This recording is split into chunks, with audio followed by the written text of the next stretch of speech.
Eles podem me chamar hoje em dia de negro ou de preto, que para mim tanto faz como tanto fez. Eu sei a educação que eu tenho, eu sei o quanto valho, eu sei que eu sou um cidadão brasileiro, eu sou um ser humano e tenho direito a tudo quanto um ser humano tem e um cidadão brasileiro no Brasil tem também.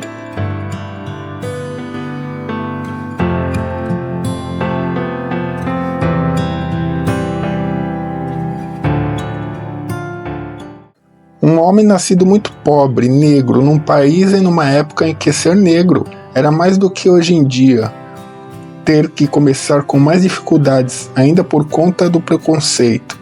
E o pior no seio de uma família desestruturada, longe dos grandes centros. Mas ele não desvirtuou de seu caminho, com sua extrema inteligência.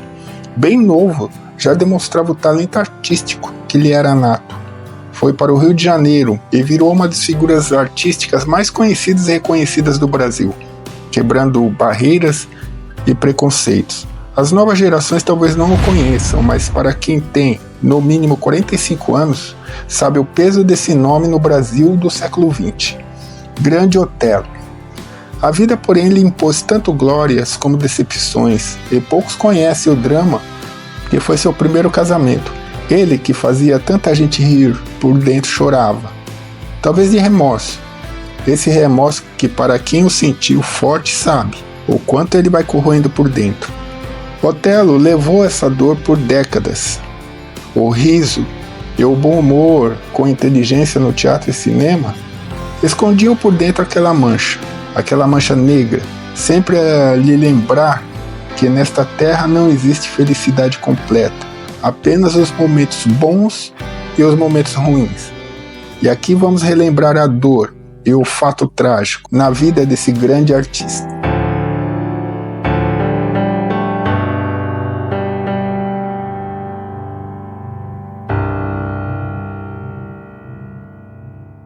Diretamente das profundezas da Zona Norte de São Paulo, eu, Luiz Roberto, dou as boas-vindas ao meu canal.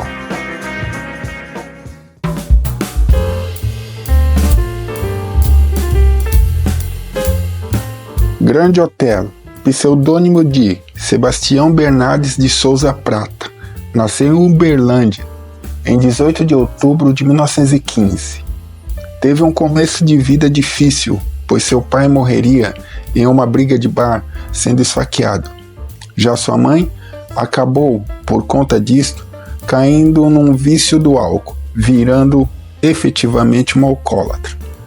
Segundo o próprio ator, sua vida artística começa em Uberlândia entre 1923 e 1924, em um picadeiro de circo. Segundo ele mesmo contou certa vez, abre aspas, "Para mim a primeira entrada que eu fiz foi uma beleza, porque eu já era assim, um palhaço da cidade, com a pouca idade que eu tinha. Então, naquele dia o circo encheu mais para ver o Bastiãozinho. Eu tinha uns 7 anos, então lá foi o Bastiãozinho vestido com um vestido comprido e um travesseiro no bumbum e rebolando, de braço dado com um palhaço. Aí todo mundo riu, todo mundo achou graça." Fecha aspas. Participou em 1927, ainda criança, da Companhia Negra de Revista, fundada por Jaime Silva e pelo artista negro De Chocolate, a qual também participava o compositor e músico Pixinguinha como maestro. Já no Rio de Janeiro, em 1939, assinou um contrato com o movimentado Cassino da Urca para algumas apresentações com a famosa dançarina americana e naturalizada francesa Josephine Baker. Daí foi um salto na carreira. Fez inúmeras parcerias no cinema, sendo a mais conhecida com Oscarito. Depois os produtores formaram uma nova dupla dele com o cômico Anquito.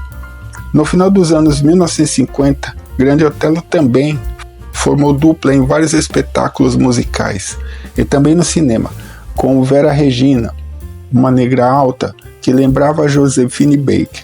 Vivia seu auge no Rio de Janeiro, que era muito diferente do Rio de hoje em dia. Se a violência urbana era muito menor naquela época, os saudosistas têm que saber que as pessoas morriam de doenças como sarampo e tuberculose, e a média de vida do brasileiro era de apenas 54 anos.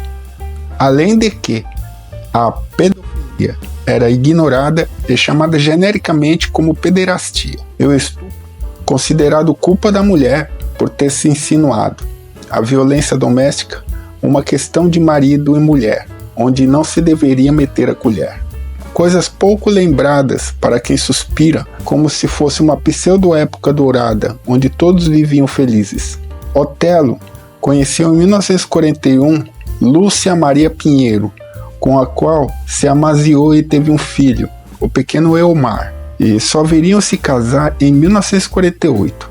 E na verdade, o casamento só piorou o relacionamento deles, levando a um desfecho trágico.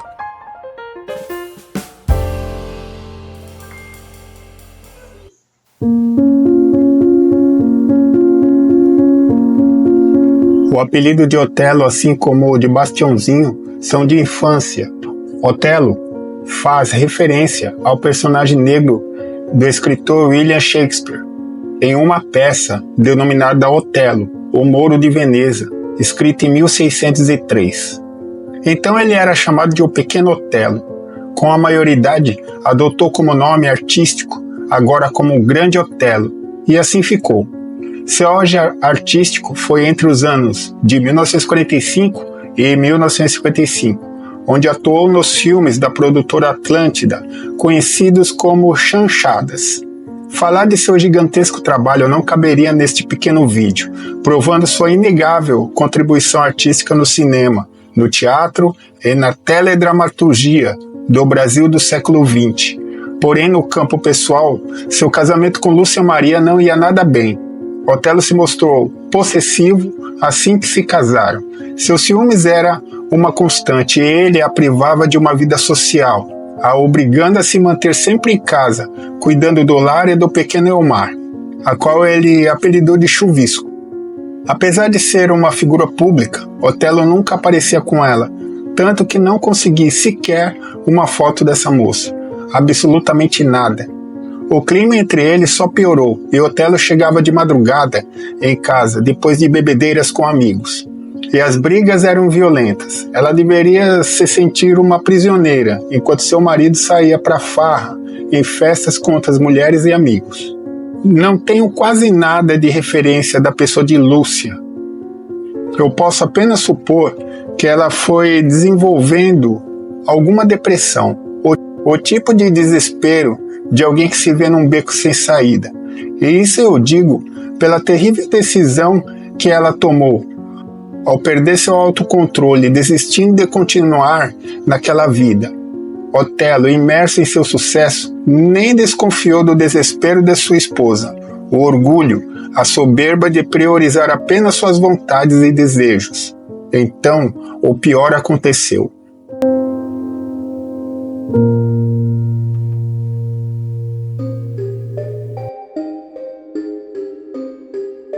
A data exata ignora-se, a hora também. Se chovia, se fazia sol, nada desses detalhes a história guardou. Só o ato principal, Lúcia Maria estava determinada em sua decisão. Pegou um papel e escreveu um bilhete, onde explicou o motivo de seu tormento. Abre aspas. Otelo vive me amofinando por tudo. Não posso ir à praia, não posso visitar uma amiga, não posso sair. Quero morrer e vou levar meu filho. Separar-se não posso, senão vão dizer que eu não presto, fecha aspas. Foi então à gaveta da cômoda, onde o marido guardava uma pistola Jorra, calibre .635, aproximou-se do pequeno Elmar de 3 anos e disparou, bem em sua testa. Depois, apontou para si própria, na cabeça, e apertou o gatilho.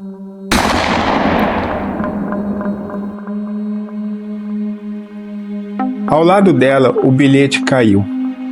Vizinhos chamaram a polícia e Otelo foi avisado por telefone.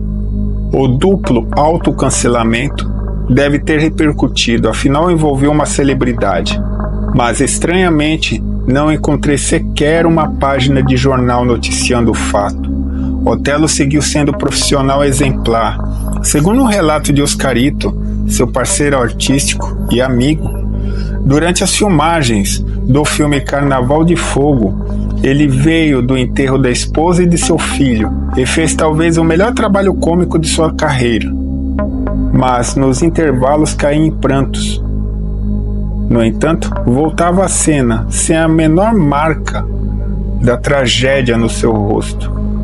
Aquele acontecido foi engolido pelo tempo e esquecido rapidamente. Só aquele bilhete sobrou, o legado de uma mulher simplória e que não conseguiu lidar com um marido boêmio e ciumento, que a proibia de viver como estava acostumada. Dali a anos, ele se casou novamente e parece ter aprendido com aquela terrível experiência. Teve 4 filhos com Olga Vasconcelos. Em 1954, se casaram. E parece ter sido um marido mais aberto e liberal, tanto que viveram 20 anos juntos. E dela posso encontrar fotos, inclusive do casamento. O drama, porque passou, pareceu tê-lo prevenido de seus próprios erros. E no caso dele, de ter tido a chance de se melhorar como pessoa. O drama esquecido de Lúcia Maria foi revivido no livro de Sérgio Cabral, em que me baseei neste vídeo, que resgatou a triste história dessa moça, que tomou a pior decisão para si e para seu filho: sair deste mundo por conta própria.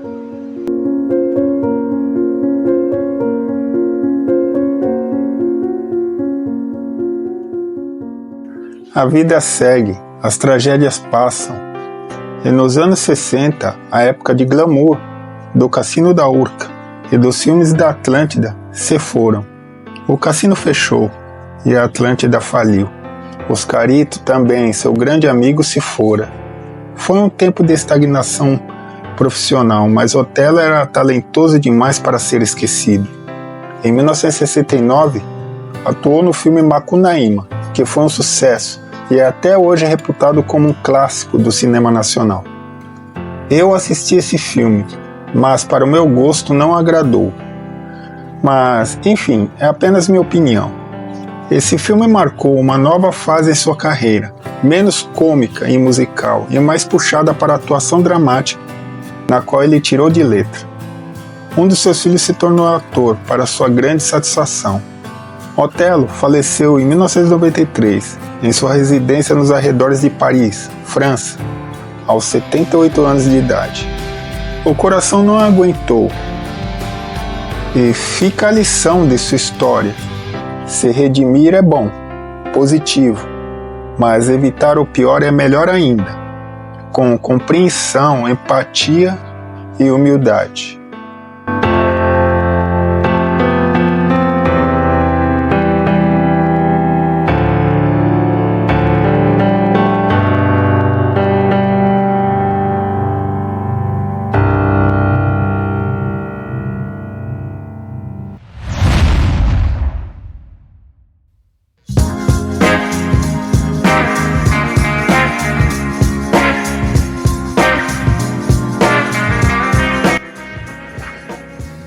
Bom, gente, e aí tá a história de Grande Otelo, né?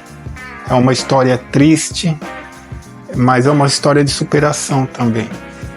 Ele, que era um cara muito inteligente, acabou entendendo a motivação, né? Ele não puxou o gatilho, mas ele foi o motivo, e ele entendeu isso. Então ele, no casamento que ele teve, posterior, ele fez totalmente diferente, né? Ele aprendeu com os erros dele, e isso é uma coisa a se dar crédito. Quanto a Lúcia Maria Pinheiro, eu não consegui mesmo nenhuma referência de como ela era como pessoa, as origens dela, nada, absolutamente nada. O pouco que eu achei sobre o crime propriamente dito, e mesmo assim sem muitos detalhes, no livro do jornalista Sérgio Cabral. Então, inclusive foi uma reportagem do Globo que eu vi, que eu fiquei sabendo desse caso, porque eu nem sabia, eu desconhecia totalmente dessa tragédia aí que Grande Otelo viveu, né? Com a esposa e o seu filho, o pequeno Elmar, né? De apenas 3 anos. Bom, esse vídeo foi um pouco corrido, porque eu estava ausente, né? 3 dias eu estava na praia com a minha namorada, e foi meio corrido fazer esse vídeo, mas eu consegui e espero que vocês tenham gostado aí, né? A gente tá chegando no final da série aí, é o vídeo 19, se não me engano, e mais um para completar os 20 dessa série aí, Casamentos Mortais. Quando chegar aos 20, eu vou deixar em aberto, né? Tiver aparecendo casos aí interessantes que vale a pena contar a história, eu vou colocar tudo separadinho na playlist. Então espero que vocês tenham gostado aí. Valeu os novos inscritos aí, valeu o apoio que vocês estão dando. Nos últimos dias tem aumentado bastante a visualização, eu quero agradecer. Isso prova que o trabalho, meu trabalho, minha visão sobre esses casos está sendo apreciada, né? As pessoas estão gostando. Então é isso. Vamos aí, estamos começando um novo ano, né? E vamos que vamos para frente. Quero agradecer aí e comentem aí se vocês sabiam desse caso, né? Deixa o like e aquele apoio todo. Quem não se inscreveu, se inscreve, né? E valeu!